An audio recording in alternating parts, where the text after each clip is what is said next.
See this fat pipe coming out of the wall and going into the floor? That's making this bathroom look unfinished and terrible.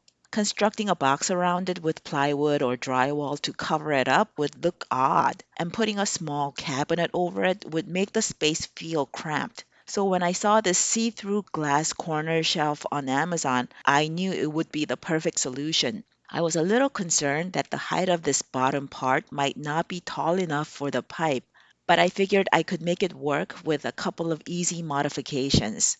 The shelf got delivered, and as you can see, the bottom shelf is not sitting high enough to completely go over the pipe. I don't want even this little portion of the pipe to show.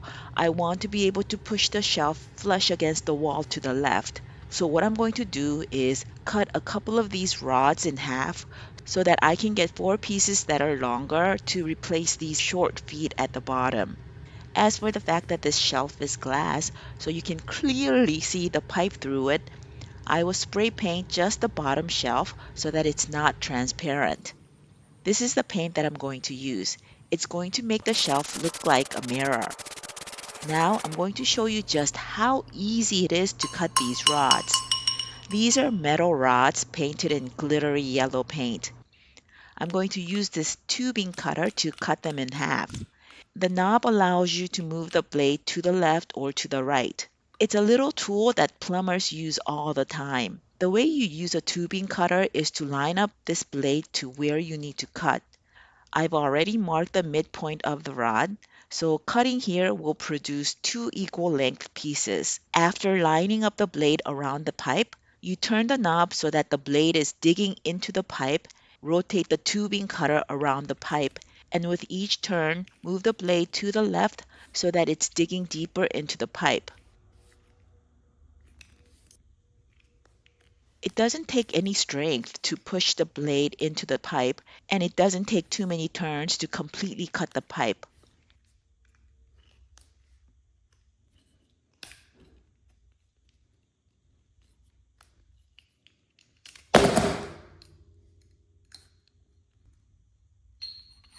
See the difference in length between a newly cut replacement foot versus the original. I took off the white plastic pads from the bottom of the original feet and put them on the replacement feet. As for the shelf that I spray painted, here's the other side that looks like a mirror.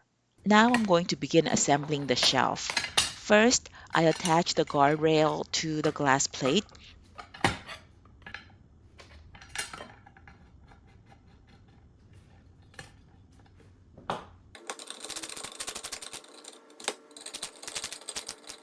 And do the same for the remaining glass plates.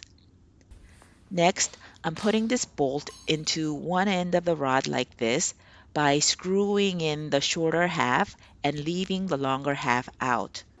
And I'm doing the same for the rest of the rods, except for the three rods that will hold up the very top glass plate and one of the feet that is not going to have a rod attached to it. Now I'm putting all the parts together, starting with the very bottom shelf that I had spray painted with the mirror effects paint. This is the bolt that I'm using to attach the foot that will not be attached to a rod. And then adding the upper shelves one at a time.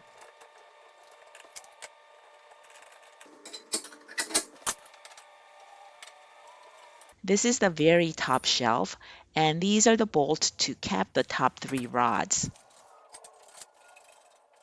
Here is the completed shelf in the bathroom.